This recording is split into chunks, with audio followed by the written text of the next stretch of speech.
Good morning students, कैसे हैं आप सब। आज हमारा टॉपिक है असेसमेंट प्रोसीजर, जिसमें हम ई असेसमेंट स्कीम की भी बात करेंगे। स्टार्ट करेंगे हम फर्स्ट प्रोविज़न से, that is belated return. Belated return, जो रिटर्न लेट भरी गई है, यानी कि जो ड्यू डेट है रिटर्न भरने की। फॉर एग्जांपल इंडिविजुअल के लिए रिटर्न भरने की डेट 31 जुलाई होती है, राइट। और अगर इंडिविजुअल 31 जुलाई तक वो रिटर्न नहीं भरता और बाद में भरता है तो उसे हम बिलेटेड रिटर्न कहेंगे। अब बाद में का सीन क्या है वो भी हमें क्लियर करना होगा। उसका डेट जो है वो कैसे हम देखेंगे कि आपको, ठीक है, ड्यू डेट के बाद आपने भरी, लेकिन आपका जो असेसमेंट ईयर है जिसकी आपको रिटर्न भरनी चाहिए थी, उस असेसमेंट ईयर के ख़त्म होने से पहले, या जो आपका असेसमेंट होगा आपके इनकम का जब भी होगा, यानी कि एक तो असेसमेंट ईयर या असेसमेंट, दो चीज़ें ध्यान में रखनी है। दोनों की पर्टिकुलर डेट होती है, ठीक है। असेसमेंट की भी डेट होगी और आपके असेसमेंट ईयर की भी ख़त्म होने की डेट है। मान लीजिए अब हम 2019-2020 में हमारा जो फाइनेंशियल ईयर है, ठीक है, जो हमारा प्रीवियस ईयर है, उसका असेसमेंट ईयर होगा हमारा 2021। अभी 2021 कब ख़त्म होगा? हमारा 31 मार्च 21 को ख़त्म होगा। तो 31 मार्च 21 से पहले और हमारा असेसमेंट ख़त्म होने से पहले जो भी डेट पहले आती हो, विच एवर इज़ अर्लियर, ठीक है, उस डेट पर तक आपका रिटर्न भरा जाना चाहिए। लेकिन ड्यू डेट चली गई है वो एक अलग बात है। अगर ड्यू डेट ना जाती फिर तो हमारी रिटर्न टाइम पे थी, है ना। बिलेटेड नाम ही इसलिए पड़ा क्योंकि हम रिटर्न भरने में हमें देरी हो गई। ओके। दूसरी बात, रिवाइज रिटर्न ऑफ इनकम। अभी रिवाइज हम कोई भी चीज़ तब करते हैं जब हमने ओरिजिनली वो काम किया था, यानी हमने रिटर्न तो भर दी थी पहले, लेकिन हमें ऐसा लगा कि कोई मिस्टेक हो गई है या कुछ छूट गया है हमसे, तो हम क्या करेंगे, रिटर्न को दोबारा भरेंगे, रिवाइज करेंगे। That is revise return of income. Same काम करना है आपको, क्या, असेसमेंट ईयर से पहले या असेसमेंट ख़त्म होने से पहले, दोनों चीज़ें सेम है। यानी बिलेटेड रिटर्न और रिवाइज रिटर्न दोनों में टाइम सेम है। दोनों का कंपैरिजन करना है आपने। एक तो असेसमेंट ईयर का डेट जो लास्ट डेट हो और एक जो असेसमेंट का डेट हो, उन दोनों में जो भी डेट पहले आए उस डेट पर तक आपको रिवाइज रिटर्न भर सकते हो, या उसी डेट तक आप बिलेटेड रिटर्न भर सकते हो, ठीक है। अभी रिवाइज रिटर्न में मैंने पहले बोल दिया कि रिटर्न ये पहले तो भरी जा चुकी है लेकिन कुछ गलती हो गई है तो हम दोबारा भर रहे हैं। इसका मतलब रिवाइज रिटर्न आप कब भर सकते हो? अगर आपने ओरिजिनली पहले एक रिटर्न भर दी है वॉलंटरी, मतलब आप पहले भर चुके हो, ठीक है। या फिर अगर आपने पहले रिटर्न नहीं भरी थी, आप लेट हो गए थे, तो आपने बिलेटेड रिटर्न भर दी थी, ठीक है ना। यानी आप या तो नॉर्मल रिटर्न जब आपको भरनी चाहिए थी ड्यू डेट पर वो भर चुके, और वो नहीं भरी तो आपने बिलेटेड रिटर्न भर दी। उन दोनों में एक ही तो भरी होगी ना, लेकिन वहाँ कुछ गलती रह गई, देन आपको रिवाइज भरनी पड़ी, ठीक हो गया। और दूसरी बात, जो गलती की हम बात कर रहे हैं जिसकी वजह से हम रिटर्न को रिवाइज कर रहे हैं, तो वो गलती हमने जानबूझ के ना की हो, ये भी ध्यान में रखना है, ठीक है। तो ये हो गया रिवाइज रिटर्न का सीन क्रिएट। अब next is defective return of income. अभी यहाँ पे क्या दिक्कत है, असेसिंग ऑफिसर को अगर ये लगता है कि जो रिटर्न हमने भरी है उसमें हमने कोई गलती की है, दैट इज़ डिफेक्टिव, तो वो हमें इन्फॉर्म करेगा कि आपकी जो रिटर्न है वो गलत है, और 15 दिन का टाइम हमें देगा। मतलब एक नोटिस आएगा हमारे पास और 15 डेज़ का टाइम होगा कि ताकि हम अपने रिटर्न को ठीक कर लें। इस 15 डेज़ के टाइम को वो बढ़ा भी सकते हैं अगर कुछ ऐसा जेन्युइन केस है या हमने एप्लीकेशन दी है कि इस टाइम को बढ़ाया जाए, तो वो बढ़ा देंगे, ठीक है। और उसके बाद जो है अगर डिफेक्ट इस में ठीक हो जाता है, इट्स ओके, ठीक है। और अगर आपने डिफेक्ट ठीक नहीं किया तो इसका मतलब तो फिर जो है अलग से फिर नोटिस आएगा आपके पास। तो डिफेक्टिव रिटर्न ऑफ इनकम का मतलब क्या है? अगर असेसिंग ऑफिसर कंसीडर करता है कि आपकी रिटर्न जो है जो फर्निश की थी दैट इज़ डिफेक्टिव, तो आपको एक अपॉर्चुनिटी देगा, 15 दिन का समय देगा। 15 दिन के समय को बढ़ा भी सकते हैं, ठीक है। अगर डिफेक्ट उसमें भी रेक्टिफाई नहीं हुआ जो आपको दिन दिए गए थे, राइट, तो फिर क्या होगा, इसे हम डिफेक्टिव रिटर्न मान लेंगे। और हम ये मान लेंगे कि जैसे आपने रिटर्न भरी ही नहीं है, राइट। ठीक है। तो हाँ, ये हो सकता है कि अगर एसएससी रेक्टिफाई कर देता है, ध्यान देना, आपने रेक्टिफाई कर दिया लेकिन आपने उस टाइम को ओवर कर दिया, मतलब जो उसने 15 दिन का टाइम दिया था आपने उस गलती को ठीक तो कर दिया लेकिन 15 दिन का टाइम ओवर हो गया, ऊपर हो गया, लेकिन असेसमेंट हुआ नहीं था। ये आपको एक देखना है, असेसमेंट से कम पहले उस डिफेक्ट को ज़रूर ठीक कर दो। फिर क्या होगा, फिर आपकी रिटर्न को वैलिड वो मान लेगा। फिर से बता रही हूँ, आपकी रिटर्न में कोई डिफेक्ट पाया, असेसिंग ऑफिसर ने आपको नोटिस दिया, 15 दिन का टाइम दिया, आपने एप्लीकेशन अगर दी कि इस टाइम को बढ़ा जाए, वो कोई बात नहीं, आपका टाइम और 15 दिन के लिए बढ़ा देगा, ठीक है। अब आपने डिफेक्ट ठीक करना चाहिए था टाइम पे, आपने नहीं किया, तो आपकी रिटर्न को मतलब उसको डिफेक्ट तो कंटिन्यू रहा ना, तो आपकी रिटर्न को तो एक तरीके से ये मामला इनवैलिड हो जाएगा।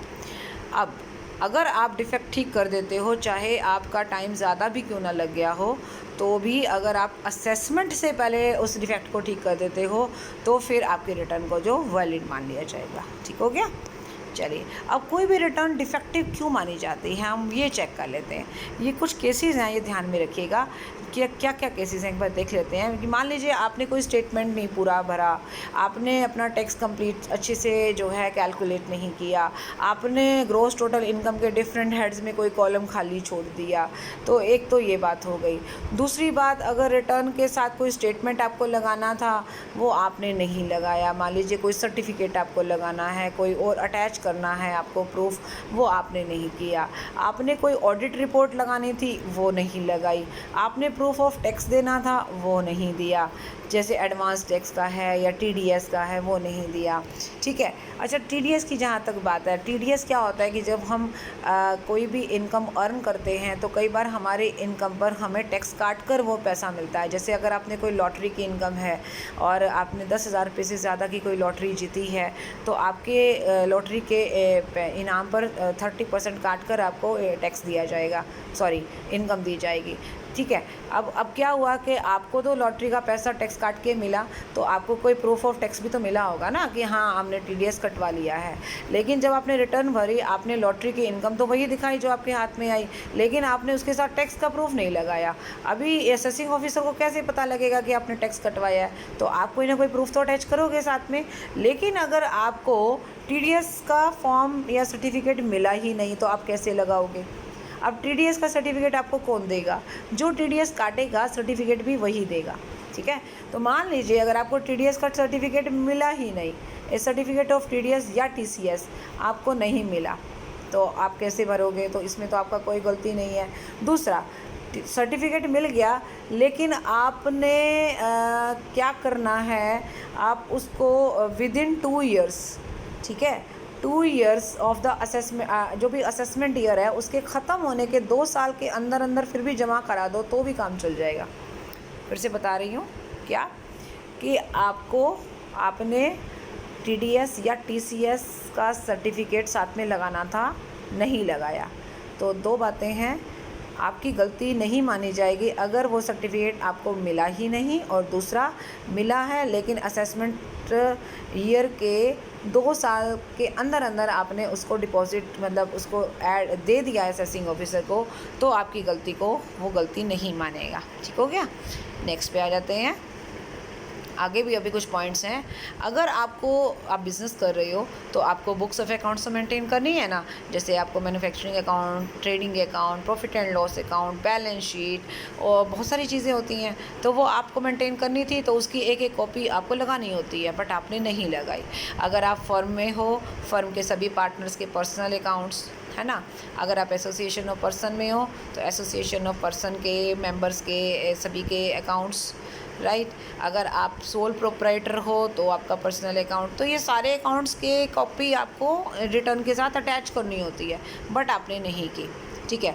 कई बार क्या होता है कि हमारे अकाउंट्स को ऑडिट किया जाना ज़रूरी होता है, तो audited balance sheet, audited P&L, audited manufacturing account लगाना होता है, यानी उसकी कॉपी लगानी है, बट आपने नहीं लगाई, राइट। उसके अलावा अगर मान लीजिए आप रेगुलर अकाउंट्स मेंटेन नहीं भी करते हो, कोई बात नहीं, बट आपको अपनी सेल के बारे में, आपको ग्रॉस रिसीप्ट्स के बारे में, आपको प्रॉफिट के, ग्रॉस प्रॉफिट है, नेट प्रॉफिट है, एसेट्स हैं, लाइबिलिटीज़ हैं, डेटर्स हैं, क्रेडिटर्स हैं, बहुत सारी ऐसी इम्पॉर्टेंट चीज़ें होती हैं जो बैलेंस शीट और प्रॉफिट एंड लॉस अकाउंट में जो दिखाई जाती हैं। लेकिन क्योंकि आपने अकाउंट्स तो बनाए नहीं, तो कम से कम आप इन आइटम के बारे में अलग से तो बता सकते हो, और आपने वो भी नहीं बताया।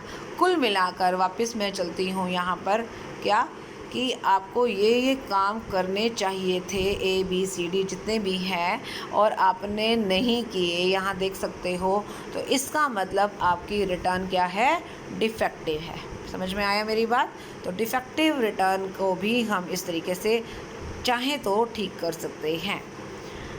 Now exemption from filing a return of income. सरकार चाहे तो पर्टिकुलर पर्सन या पर्सन्स को रिटर्न भरने से छूट दे सकती है नोटिफिकेशन जारी करके, ठीक है।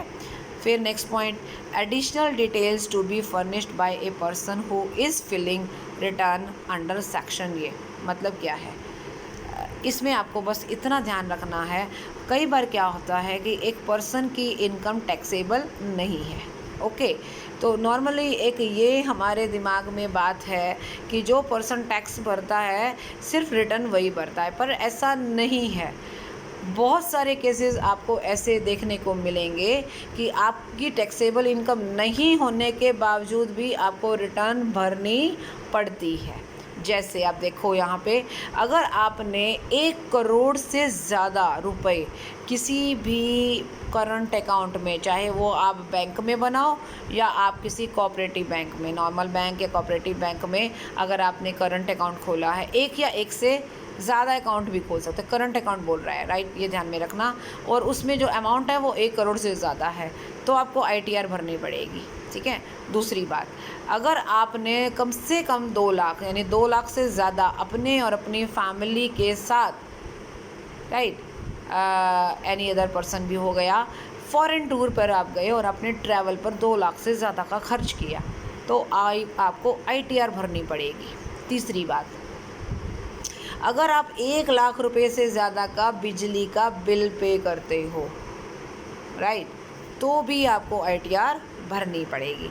यानी कि मान लीजिए आपकी इनकम टैक्सेबल नहीं भी है, तो भी ये केसेस अगर आपके साथ हैं तो आपको ITR भरनी पड़ेगी। Now next point, power of the board to dispense with furnishing documents etcetera with the return. मतलब क्या है, कई बार जो बोर्ड है, जो CBDT है, वो रूल्स बना सकता है, कुछ लोगों को छूट दे सकता है कि भैया आप ये डॉक्यूमेंट मत अटैच करो, कोई दिक्कत नहीं है।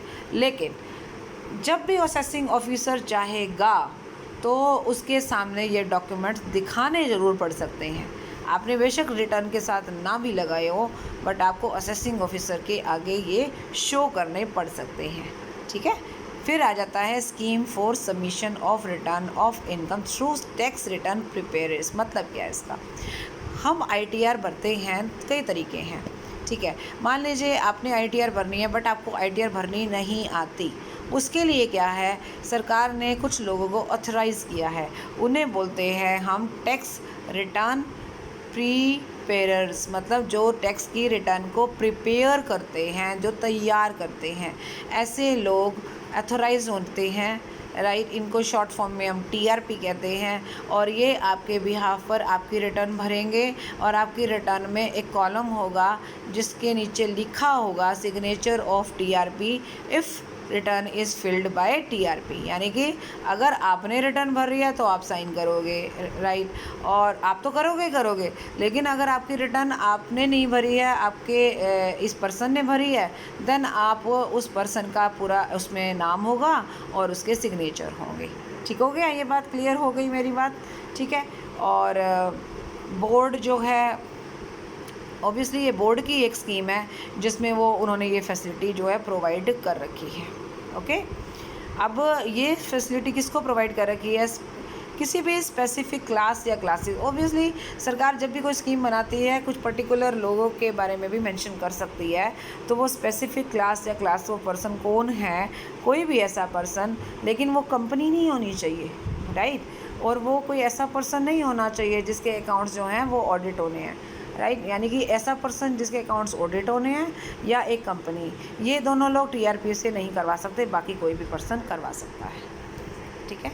चलिए नेक्स्ट आ जाते हैं हम, return to be verified by home. अब रिटर्न को वेरीफाई करना होता है। वेरीफाई का मतलब यस ये रिटर्न बिल्कुल ठीक भरी है, तो उसके लिए हम सब पर्सन्स का नाम लेंगे और फिर देखेंगे कि कौन कौन एलिजिबल है। जैसे मैं इंडिविजुअल हूँ, मैं रिटर्न भर रही हूँ, तो डेफिनेटली मैं मेरी रिटर्न को खुद ही वेरीफाई करूँगी। नंबर एक बात, मान लीजिए इंडिविजुअल कहीं एब्सेंट है, नहीं है, इंडिया में से गया हुआ है, तो उसका जो ऑथराइज्ड पर्सन होगा या उसका जो रिप्रेजेंटेटिव होगा, मान लीजिए जो इंडिविजुअल है वो मेंटली प्रॉब्लम में है, तो उसके साथ जो पर्सन अटैच होगा उसका गार्डियन है, पेरेंट्स हैं, या जो ऑथराइज्ड पर्सन है। या मान लीजिए कोई ऐसा रीज़न है कि पॉसिबल नहीं है रिटर्न भरना, वेरीफाई करना, तो भाई जो भी ऑथराइज्ड पर्सन होगा उस केस में वही रिटर्न को वेरीफाई करेगा। हो गया क्लियर इंडिविजुअल का। अभी एचयूएफ की बात करते हैं। एचयूएफ में सबसे पहले तो करता ही है, मान लीजिए करता अवेलेबल नहीं है तो ऑथराइज्ड पर्सन यानी कि जो भी ऐसा कोई भी एडल्ट मेंबर होगा उसी फैमिली का, राइट, वो भरेगा। या मेंटली जैसे इनकैपेबल है तो जो भी दूसरा एडल्ट मेंबर होगा वो उस रिटर्न को वेरीफाई करेगा। कंपनी के केस में, कंपनी में जैसे मैनेजिंग डायरेक्टर होते हैं वो भरेंगे, मतलब वेरीफाई करेंगे, जो भी मैनेजिंग डायरेक्टर होगा। मैनेजिंग डायरेक्टर नहीं है तो कोई भी डायरेक्टर वेरीफाई कर सकता है। फर्म के केस में जो भी एक्टिव पार्टनर होता है उसे आप मैनेजिंग पार्टनर भी कह सकते हैं, वो वेरीफाई करेगा। और अगर वो नहीं है तो फिर कोई भी पार्टनर कर सकता है। लिमिटेड लायबिलिटी पार्टनरशिप में भी सेम केस रहेगा, ठीक है। लोकल अथॉरिटी में जो भी पर्सन ऑथराइज्ड है वो वेरीफाई करेगा। पॉलिटिकल पार्टी में भी जो मेन पर्सन होगा, चीफ एग्जीक्यूटिव ऑफिसर, वो ही वेरीफाई करेगा। किसी भी एसोसिएशन में जो भी मेंबर है कोई भी वो वेरीफाई कर सकता है।